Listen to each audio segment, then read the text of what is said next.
अस्सलाम वालेकुम guys, welcome to my YouTube channel.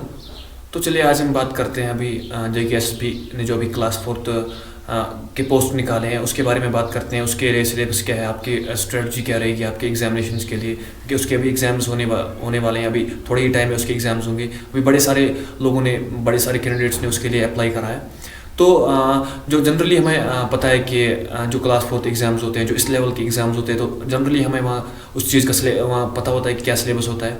तो गाइस, वीडियो स्टार्ट करने से पहले अगर आप चैनल पे नए हैं तो चैनल को सब्सक्राइब करिएगा, इस वीडियो को एंड तक देखिएगा। आपके लिए कुछ ना कुछ फ़ायदा तो डेफिनेटली आपको इस वीडियो देखने से मिलेगा। तो चलिए पहले हम बात करते हैं सिलेबस की। जो JKSP ने क्लास फोर्थ पोस्ट के लिए सिलेबस रखा है, तो पहले इन्होंने जो पेपर होगा आपका वो 100 मार्क्स का होगा। आपको 2 घंटे मिलेंगे एग्ज़ाम में आपको। तो जो पहले आप 20 मार्क्स आपके बेसिक मैथमेटिक्स के होंगे, और 20 मार्क्स आपके बेसिक रीजनिंग के होंगे, और 20 मार्क्स बेसिक इंग्लिश के होंगे, और 40 marks general awareness and general science के होंगे। तो जो ये बेसिक मैथमेटिक्स में के 20 मार्क्स हैं, उसमें आपको क्या पढ़ना पड़ेगा। जैसे मैं आपको बता दूं, मैं आपके साथ फ़ोटो शेयर कर रहा हूं। जैसे परसेंटेज होती है, LCM SGF होते हैं, फैक्टर्स निकालने, मेंसुरेशन होती है, प्रॉब्लम ऑफ एज वगैरह, जो जनरली आते हैं। जनरली मतलब क्लास फोर्थ के, मतलब इस लेवल के जो एग्जाम्स होते हैं, आपको 10th के लेवल तक आपकी मैथमेटिक्स डेफिनेटली आपको आनी चाहिए। और उसके बाद जो ये बेसिक रीजनिंग है, रीजनिंग तो सबको पता है कि रीजनिंग के कैसे क्वेश्चन आते हैं एग्जाम्स में, आपको भी पता होगा वो। और उसके बाद आते हैं बेसिक इंग्लिश। बेसिक इंग्लिश में आपको क्या होगा, आपके टेंसेस होंगे, आर्टिकल्स होंगे, सिनोनिम्स होंगे, एंटोनिम्स होंगे, प्रीपोजिशंस वगैरह, वर्ब्स होंगे, आपकी सेंटेंसेस होंगी, स्पेलिंग्स होंगी, कोडिंग डिकोडिंग वो तो आती है। और उसके बाद जो जनरल अवेयरनेस और साइंस का है, तो उसमें आपको क्या है कि आपको जनरल नॉलेज होनी चाहिए। करंट अफेयर्स आपको ज़रूरी आने चाहिए। अभी जो कश्मीर में जो नई पॉलिसीज़ लागू हुई उसके बारे में डेफिनेटली आपको, मतलब जो अभी नई चेंज आई हैं कश्मीर में, तो उनको वो आप ज़रूर पढ़ के जाइएगा।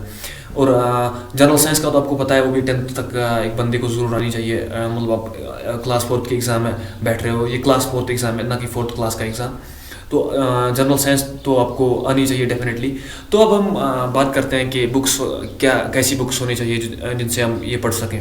जनरली अगर आपको ये अगर आपको डीपली इस चीज़ की नॉलेज होनी चाहिए जो क्लास 10 तक, तो आपको NCERT बुक्स पढ़नी पड़ेगी। पर क्या है, अभी हमारे पास टाइम उतना नहीं है, टाइम ज़्यादा नहीं है। तो क्या होगा कि आपने देखा होगा मार्केट में बड़ी सारी बुक्स आती हैं जिन पे बाहर लिखा होता है, बाहर टैग लगा होता है उन पे JKSSB क्लास फोर्थ, तो JKSSB कुछ ऐसा 2020। तो आप वहीं से आप बुक लीजिएगा। तो आपको क्या करना पड़ेगा, वहाँ से आके आपको जब आपने बुक लाई, आपके पास बुक है और आपके पास अभी इंटरनेट के पास भी बड़े रिसोर्स हैं आपके पास, आप देख सकते हैं। आप कोई अमेजोन से बुक्स परचेज कर सकते हैं, या कोई दूसरी साइट से, या आप डायरेक्टली सर्च कर सकते हैं।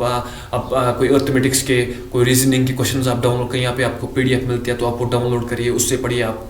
तो कहीं भी आपके पास जो भी सोर्सेज हैं पढ़ने के लिए, तो आप पढ़िए।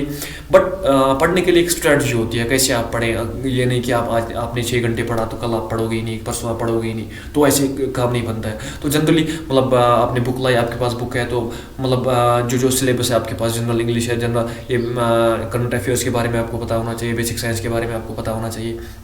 तो आपने देखा होगा इस पोस्ट के लिए, इस क्वालिफिकेशन तो इसके लिए 10th पास थी। बट जो ग्रेजुएट हैं, जिन्होंने MSc करा है, जिन्होंने MA का, पोस्ट ग्रेजुएट जो कैंडिडेट्स हैं, उन्होंने भी इस चीज़ के लिए अप्लाई करा है। फिर अभी जो 10th पास स्टूडेंट्स हैं वो सोचते होंगे भाई उन्होंने भी अप्लाई करा है, उनका ज़्यादा नॉलेज हो गई हमसे, वो तो डेफिनेट बात है। बट क्या है कि जब आप कोई आप ग्रेजुएशन में जा रहे हैं, आप पोस्ट ग्रेजुएशन कर रहे हैं, तो वहाँ पे आपको पर्टिकुलर सब्जेक्ट में आप कोई जिस चीज़ की डिग्री कर रहे हैं, आप उसी में बिजी रहते हैं। आपको टाइम नहीं रहता है कि आप करंट अफेयर्स पढ़ें, या वो इतना बिजी रहता है। तो इसमें ये सोचने वाली बात नहीं है कि अगर किसी ग्रेजुएट ने इसके लिए अप्लाई करा होगा तो उसको ज़्यादा ईज होगी, वो कोई बात नहीं है। बट डेफिनेटली उसको भी अगर उसने एग्ज़ाम देना है, तो वो ऐसी एग्ज़ाम जाने नहीं देगा कि उसको पता है यार मैं सोशियोलॉजी में या पॉलिटिकल साइंस में MSc कर रहा हूँ तो एग्ज़ाम देने जाऊँगा। नहीं यार, उसको डेफिनेटली ये बुक्स वो भी पढ़ेगा, क्योंकि अब उसको कैसे पता होगा कि अगर कोई आर्ट्स ह्यूमैनिटीज़ का कोर्स कर रहा है, तो डेफिनेटली वो भूल गया होगा साइंस की क्या टर्म्स थी, तो उसको भी पढ़ना पड़ेगा।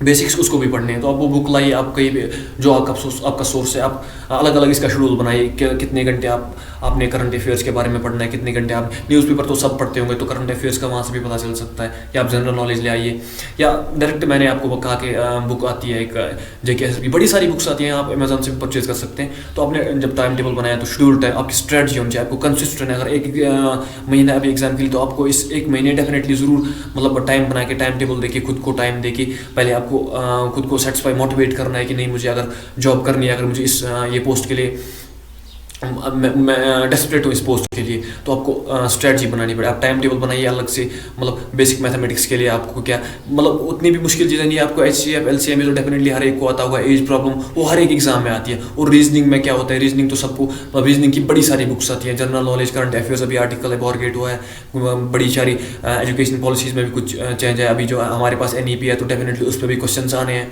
आर्टिकल एबॉर्गेशन उस पर भी क्वेश्चन आने ही आने हैं ज़रूर। तो जो नई पॉलिसीज़ वगैरह सब कुछ मतलब ये करंट अफेयर्स में आता है। और जनरल साइंस का आपको पता क्या होना चाहिए कि कैसी डिफरेंट लाज, और मतलब बायोलॉजी के बारे में, आपको फिजिक्स के बारे में, केमिस्ट्री के कुछ रिएक्शंस आएंगे आपको, जो मतलब क्लास बेसिक्स हैं। और फिर आप अगर आप बुक परचेज नहीं कर रहे हो, तो आप NCERT बुक्स भी पढ़ सकते हो, अवेलेबल हैं आपके पास, कोई बच्चे से, किसी से भी, किसी दोस्त से मांग सकते हैं। तो ऐसे आप मतलब या बुक डेफिनेटली वो बाजार से ही, वो मार्केट से ही वो बुक मिल सकती है, अमेजोन पे भी अच्छी बुक्स मिलेगा आपको, इंटरनेट पे भी बड़े सारे अच्छे रिसोर्स अवेलेबल हैं आपकी ये पढ़ाई के लिए। तो गाइज मैं आपको all the best for your exams. अगर आपने अप्लाई करा है क्लास 4th एग्जाम पोस्ट के लिए, तो आपके एग्जाम्स के लिए आपको ऑल द बेस्ट।